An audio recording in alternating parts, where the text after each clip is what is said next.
everybody, Luxinda here. Welcome back to the Lou. We are going to etch some glass today. I decided to do a very simple Valentine design. So I had my Cricut Explorer to cut out some heart shapes for me. And these are cut in removable vinyl. It's a Cricut brand. I got it off Amazon. I'll link to everything below. This is a wine bottle that I actually drank the wine out of.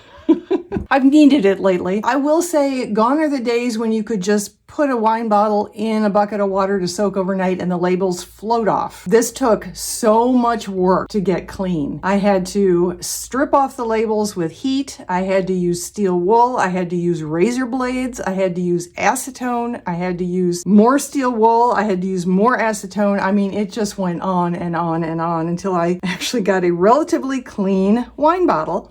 And of course, at that point, I remembered that I've actually got some bottles that don't have labels on them elsewhere in my house. Duh.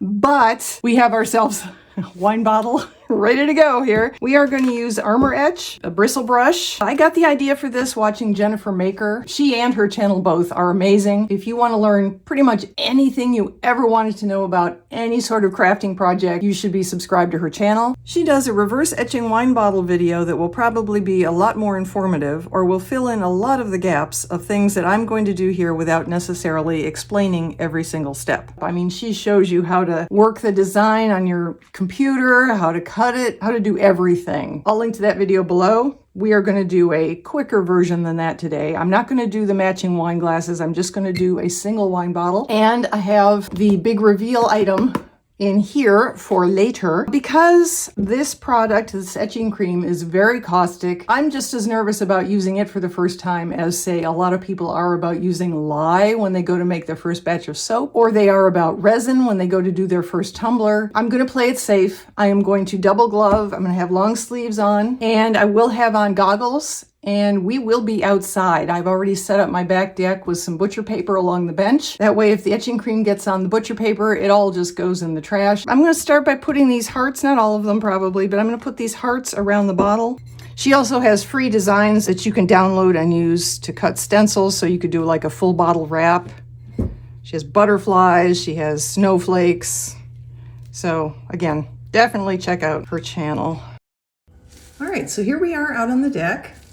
I have my etching cream. I'm working on a double layer of butcher paper surface, and I want to get the cream applied as thickly as possible. I want to cover up all the glass. I don't want any glass showing through, which is why you'll see me slather it on all around, and then I go back and slather on some more. I use a bristle brush, not a foam brush that is recommended by Jennifer Maker. I don't personally know if it would make a difference, but I'm going to take her word for it that it probably does. Possibly the etching cream starts to destroy the foam brush while you're working.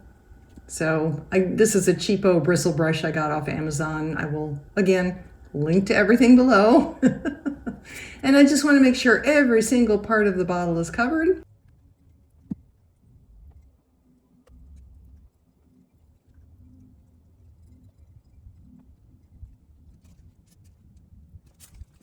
And then I let it sit for 5 minutes. I took it into my utility room. You want to wash it off in either a stainless steel or a plastic sink. You don't want to mess up your porcelain sink, for example.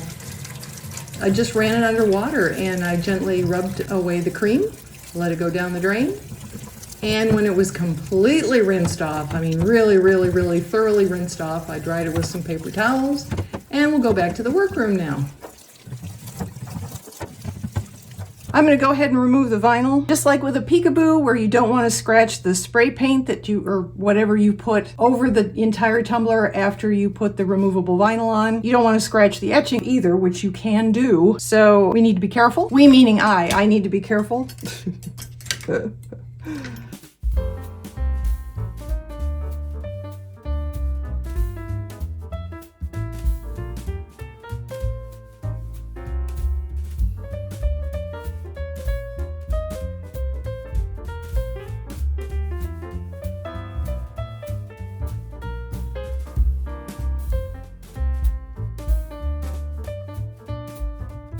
All right, so we have our beautifully etched bottle. I'm going to take the top off. Here's the magic surprise part, or the big reveal part. This again, Jennifer Maker, not my idea. Fairy lights that come with the on-off switch in a cork-shaped piece. Perfect for wine bottles. But I've got it switched to on. Oh yeah, oh yeah. So not only do you get batteries in each fairy light set, but you get a whole bunch of extra ones as well. Again, I will link to everything below. This is all off Amazon, with the exception of the wine bottle. I got the multicolored ones since this is, I almost said Halloween. Wow. Since this is Valentine's specific, pretty much. I mean, it's that time of year, and that's what made me think to do the hearts. You could certainly get a string of red fairy lights, or you could etch onto a red bottle and then just use white fairy lights inside. And it goes in there like that. Okay, you're probably thinking, yeah, that's great, Cindy. I can't really see much because it's on a white background. So give me a sec and we will fix that for our big finale shot here. Look how pretty that is. That is gorgeous. Admittedly, I don't have a fancy black background. These are just sheets of 8.5 by 11 paper, but you know, you get the idea. I think that's beautiful. Could have made it a lot more complicated. I could have had a saying. I could have put my name on it. Something else, but I wanted to keep it simple.